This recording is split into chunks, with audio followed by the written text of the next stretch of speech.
Good morning नाही तर good आफ्टरनूनच म्हणावं लागेल, कारण आम्ही नेहमीप्रमाणे लेट आहोत. Welcome to day 2 of Gujarat. तर आम्ही आज आहोत द्वारकामध्ये आणि ही ऑटो आम्ही करतोय. लेट्स सी होतीये की नाही बुक. तर आजचा आमचा प्लॅन आहे नागेश्वर ज्योतिर्लिंग करायचा, गोपी तलाव आणि बेट द्वारका, सोबतच रुक्मिणी देवी मंदिर आणि शिवराजपूर बीचचा सुद्धा प्लॅन आहे. But we are late. तर बघूया की कुठपर्यंत आम्ही जातो आणि काय काय आम्ही कव्हर करू शकतो इतक्या कमी पिरियडमध्ये. लेट्स सी, बघत राहा. पोलीस असल्याचा फायदा घेत पप्पांनी इथे मस्तपैकी आमच्यासाठी ऑटो बुक केली आहे आणि आता आम्ही निघालो आहे इंडियामधल्या सगळ्यात शेवटच्या ज्योतिर्लिंगाचं दर्शन करायला, जे आहे नागेश्वर ज्योतिर्लिंग.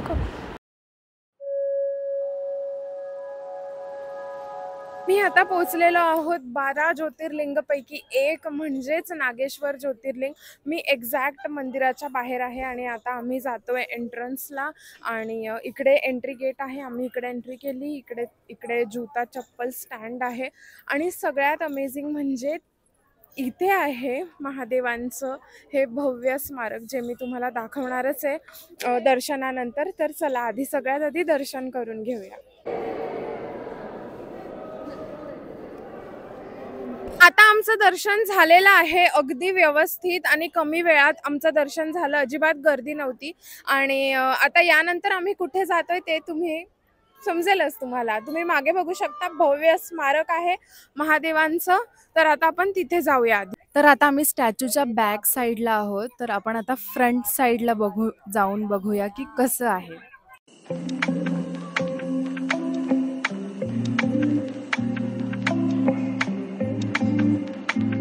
तर आता आम्ही आलोय गोपी तलाव रुक्मिणी मंदिरमध्ये.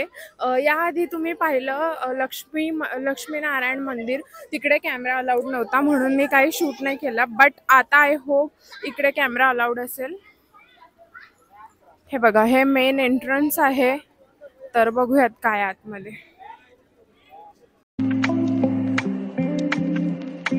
तर आता आम्ही आहोत गोपी तलाव मंदिर. आम्ही आता मंदिराचं दर्शन घेतलं आणि आम्ही आता तलावाजवळ आहोत. तर हा तलाव बेसिकली असा आहे की जेव्हा महाभारताचं युद्ध जिंकल्यानंतर अर्जुनाला खूप अभिमान होतो स्वतःचा की मी युद्ध जिंकलो असं. तर त्याचा अभिमान उतरवण्यासाठी म्हणून कृष्ण त्याला सांगतात की बेट द्वारकापासून ते मथुरापर्यंत माझ्या 16,108 गोप्यांना घेऊन जा. तर त्यांना घेऊन मग कृष्ण त्यांना सांगतात की भेट द्वारकापासून ते मथुरापर्यंत माझ्या 16,108 गोप्यांना नेऊन सोड. तर तिथे जात असताना रस्त्यात त्यांना हा तलाव लागतो आणि या तलावाचं त्यांना पाणी प्यायचं असतं. तर पाणी पिण्यासाठी म्हणून ते सगळेजण इकडे थांबलेले असताना कृष्णाने एक लीला केली आहे इकडे. तर ती लीला अशी आहे की कृष्णाने त्याच्या मळापासून भील लोक जे असतात त्यांना निर्माण केलं आणि ते लोक काय करतात, अर्जुनाला ऑन द स्पॉट लुटतात. त्याच्याकडचं सगळं सोनं वगैरे सगळं लुटतात. तर अर्जुन लुटला जातोय हे बघून त्या गोपिकांना खूप भीती वाटते. म्हणून मग त्या या पाण्यामध्ये त्यांचे प्राण सोडून देतात. आणि मग त्या इकडे प्राण सोडलेल्या असल्यामुळे ह्या तलावाची जी माती आहे ती माती चंदन म्हणून निर्मित होते. आणि या तलावामध्ये जी माती निर्माण झालेली आत्ता पण त्याला गोपीचंदन म्हणतो आपण. म्हणून इकडे पूर्ण मार्केट एरिया आहे. इकडे सगळीकडे गोपीचंदन विकतायत. गोपी तलाव बघून झालंय आणि इकडे फोटोशूट चालू आहे. फोटो व्हिडिओ सगळं शूट चाललंय आणि आम्हाला बाकीचे प्लेसेस कव्हर करायला वेळ होतोय. चला चल रे, बस झालं, चला चलते. दादू, कसं वाटतंय तुला इकडे? मस्त, छान, मजा येते का? मजा येते. पहिल्यांदा फिरलोय, सर्व चांगलं वाटतंय, सर्व मजा येते. तुमच्या इथे मजा येते, तुमच्या इथे. आता तो लगेच नेक्स्ट टाइम वृंदावनला पण येईल, मग त्याला अजून छान वाटेल. मग येईल ना.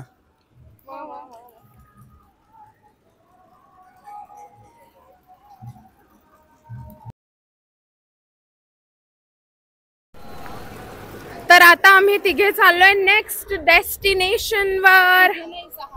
6.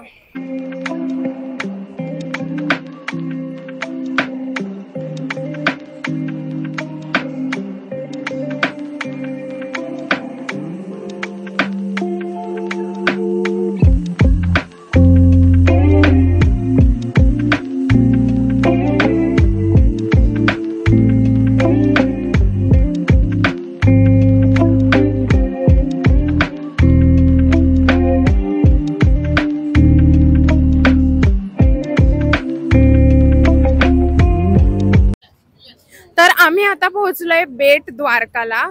तर मम्मी आणि मी आम्ही दोघी ट्विनिंग करतोय आज, येल्लो येल्लो दोघी जणी.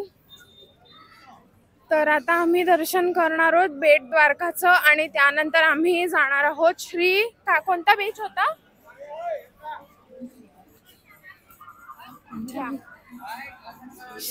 शिवराजपूर का श्रीरामपूर असा काहीतरी बीच होता, तर तिकडे जाणार.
एकदम अटीतटीला आम्ही पोहोचलोय बीचवर, कारण सनसेटची वेळ निघून गेली आहे आणि आजच्या दिवसाचं सेकंड लास्ट डेस्टिनेशन आहे.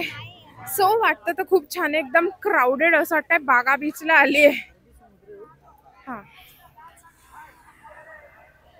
लुक ॲट दिस, इतके सारे वॉटर स्पोर्ट्स आणि एवढी गर्दी.